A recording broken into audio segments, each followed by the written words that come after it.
along here on this rural road. I don't know, speed limit maybe 60, 80 k's an hour, somewhere around there. And I'm in fourth, so it gives you an idea. Obviously it's a lot louder and less refined than a modern car. But what I want to do in time is take a whole bunch of insulation from a W123 and install that on the firewall here and under the seats and under the carpet. That should make a significant difference. We've just left the warehouse, so the car's still ice cold. I'm just chugging along in fourth gear. But if you have a look here, here's quite a hill coming up, and there's absolutely no issue staying in fourth. If I accelerate, I can move forward. The rattle you hear in the background is the blinds, the Venetian blinds. They're very, very noisy, unfortunately, but they protect the seats and they're pretty cool. And I like the look of them, so I'm going to keep them there. But I find that I change gears very infrequently in this car. And it's funny how that's changed. So obviously it's pretty low geared. It really could do with the overdrive. And they did come with a 5-speed box, these cars. This one sadly doesn't have. But when I look at the tests from Car Magazine from 1972 when they were new, at 100 you're looking at about 3,500 revs. So you get it up to 120, it's pretty close to 4,200. So a lot higher revs than a modern car. So it works against, you know, peaceful, relaxed, open road cruising. But certainly from a power point of view, there's no issue at all. And as I said in the first part of this video, the previous video on it, the brakes are exceptionally good. It has these 4-piston calipers in front with 2 different lines going to each caliper. So if one fails, at least you've still got 80% of your brakes at any point in time. Steering, not power assisted, very comfortable. I don't know if you can see the speedometer there, this rotating tube or whatever it is that comes out there. But I love it, and it's pretty accurate. In the test that I read back in the day, the Car Magazine was complaining about the accuracy of it. But I did a GPS comparison, and it's actually spot on. Whatever it says there is what I'm doing. So you can see, since I've left the warehouse, I haven't changed out of fourth at all, even at this speed. It's very tractable, the engine. It's a nice low-down torque. A very compliant ride on the 15-inch rims. So it's got pretty narrow tyres by today's standards, 165s, very narrow in fact, for a 2-litre car. But you know, the 15-inch rims make a great difference to the ride quality. Okay, so let's pull away here, see how it goes. Guy going on the wrong side of the road. So you don't need to rev it, you know, it pulls very cleanly from very low down. Very, very sweet gear change. Just clips into the next gear. And there you're up to speed. And what I love about driving these old cars, more than anything else, is just it's so engaging. So wherever you are, if you stop at a traffic light and there's a coat hanger salesman there, the guy's going to talk to you. And he's going to talk to you, not going to hustle you to try and buy some of his wares, but he's going to engage you and he's going to speak to you about the car. And I find that's the most enjoyable part of it. Wherever you go, you know, people stop and talk to you, and it's just, you know, it breaks down all the barriers, and it just relaxes people and puts them at ease. And also, if you're going along and you need to take a gap into traffic, man, people always make space for you. I think we're going to need some fuel. So I'm going to fill up here at this engine, I think. Maybe they've still got some leaded fuel from the early 80s, yeah. And we'll carry on with the video after that. Okay, so we've just filled up now. I was battling to set the carb, so it had been running very, very rich.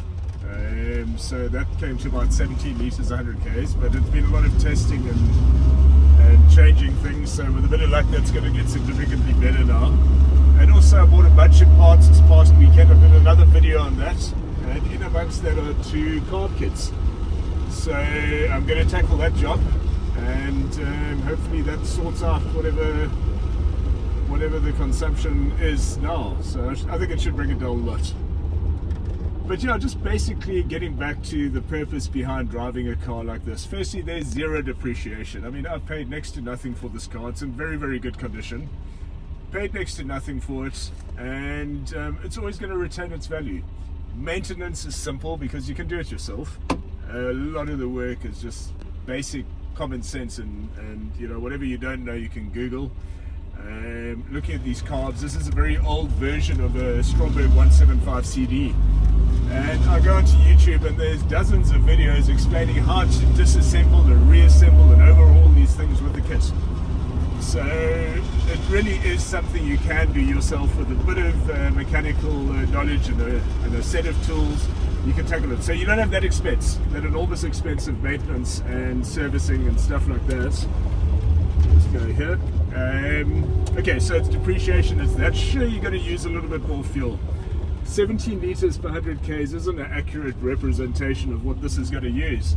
I reckon once everything's set up properly and around town driving normally, I'm going to get 12-13 litres per 100 k's.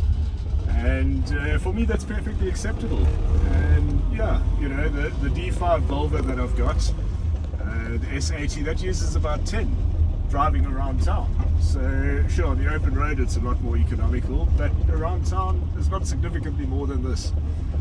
The other thing is just the safety factor. I mean, you really stand out. If you look at this parking lot, all you see is silver, blue, white, the odd red car, the odd black car, but it's white, silver, blue, and mostly white in fact.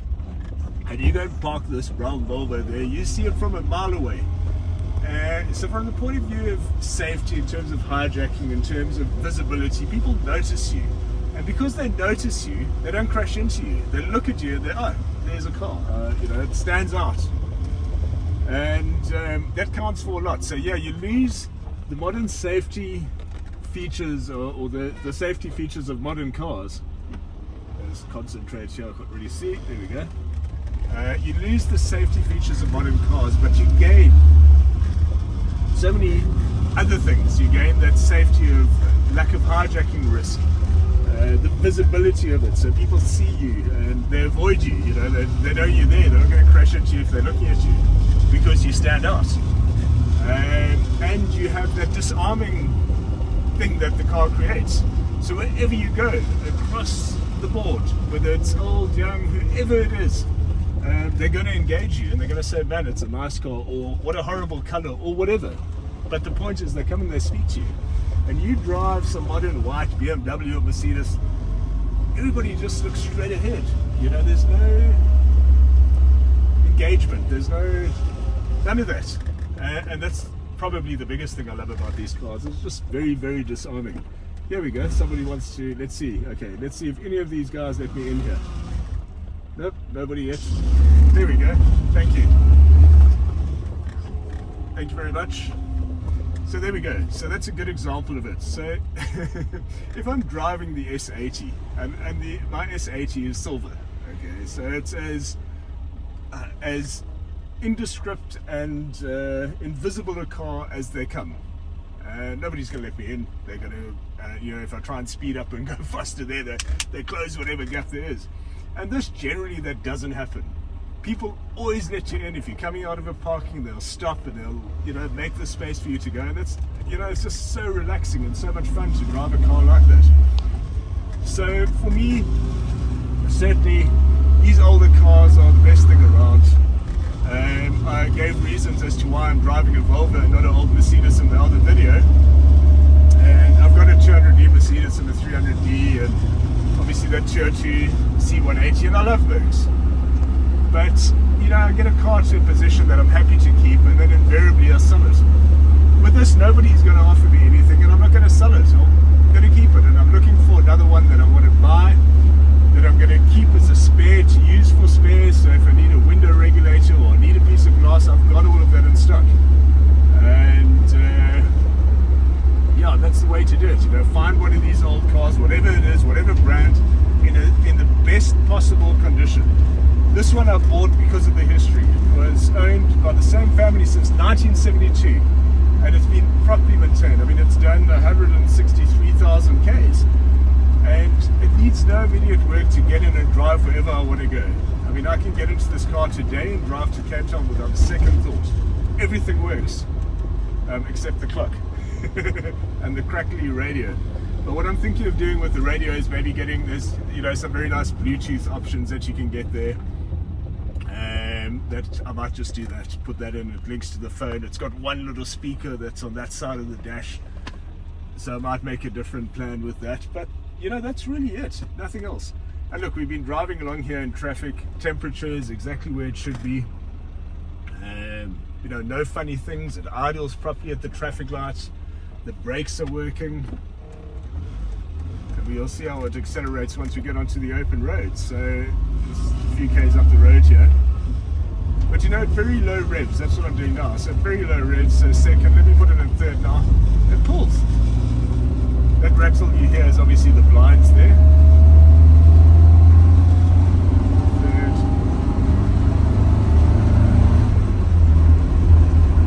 More than quick enough. And as I say, a very, very nice ride.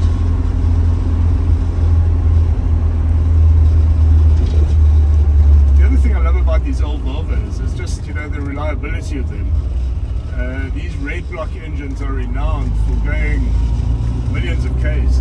Very, very simple, no timing chain, no timing belt, nothing like that.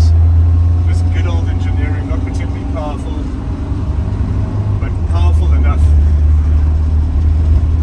And it gives you an idea. So here, cars are speeding up here as the road opens up. No issue at all keeping up with them, not pushing it at all, it's just going along. If I wanted to overtake, I'm doing 90 k's an hour now. If I wanted to overtake, I can leave it in fourth, floor it, and I'll be doing 120, 130 in no time at all. And yeah, very stable. So there's a lot to be said for the philosophy of driving an old car in today's traffic. You've got the safety, you've got the lack of depreciation, so you actually save money doing it. It's so cool, it's so much more fun than driving a modern car. I mean, I get into one of the modern cars and I drive it for a day or two and I love the power and I love that sort of thing, and then it's just boring, but I put it in the garage and I don't use it again. This thing, I get it every day and I look forward to my drive. Wherever I'm going, I love it. So it is more engaging. You do need to keep an eye on your temperature. You do need to keep an eye on the warning lights, and if something comes up, address it and sort it out. Don't let it go. So I'm letting this a bit of a gap develop here between me and the car ahead, just to give you an idea of how it pulls in fourth. So here we're doing 90 now, I'm in fourth. There's a bit of a gap there. Similar sort of situation to wanting to overtake or floor it, and boom, it pulls. Look at that.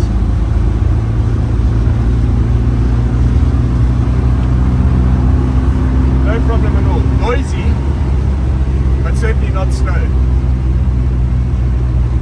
That's obviously would be very nice if it had that fifth gear, make it a lot more drivable. And unfortunately, the two gearboxes I bought this weekend, they're both 4 speeds as well. But in time I'll find the one with overdrive, and here we go, let's overtake this guy here. I'll just leave it in fourth. No problem at all. In fact, I'm going to go down here. See how trackable it is again. Once again, braking. Brakes are great in this car. Keep going on about it.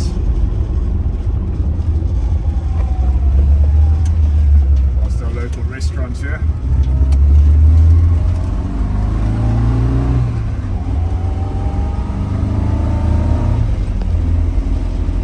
It really pulls nicely.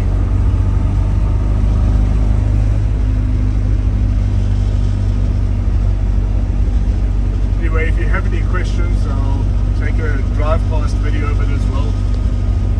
But if you have any questions, put it in the comments, and if you have any suggestions or have anything you'd like to add, please put it in the comments and I'll respond to them all in time. So I've handed over the driving to Bella here, and Bells hasn't really driven this car before. Bells, what do you think? It's very nice to drive there.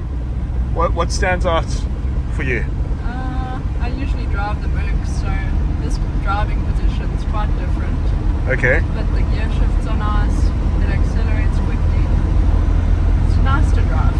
Yeah. And the gear shift is very slick, eh? Yeah. Sort of clips into place. Mm. And in terms of using a car like this, I mean, you drive a 40-year-old car as well. More. What's yours? Yeah. 40, 42, 43 years old? 46, I think. 46 years old. Yeah. Cabella's got a 240D. So, I mean, you drive that car on a daily basis as well. So you too are doing a similar sort of thing. And the rationale behind doing that from your point of view? I've had it for 6 years, so, and it's never given me any problems, so I don't have a reason to get another car, and I enjoy it. And just the general interaction. I mean, it's a 240D. It's not a particularly fast car. Yeah, but people want to buy it everywhere I go. But you also find that just how disarming it is, and how people respond to you. I mean, it makes such a difference. Yeah, you stop at a traffic light and you wind down your window to talk to the car next to you. Yeah, exactly. Something that isn't going to happen in a modern car. Yeah. They're going to think you're trying to hijack them or something. So anyway, to wrap the video up, if you're toying with the idea of doing it, do it. It's really the best way to go. You save a ton of money, and it's just so engaging and so much fun. And if you need any advice, or if you have anything to add, please put it in the comments of the video, and I'll certainly respond.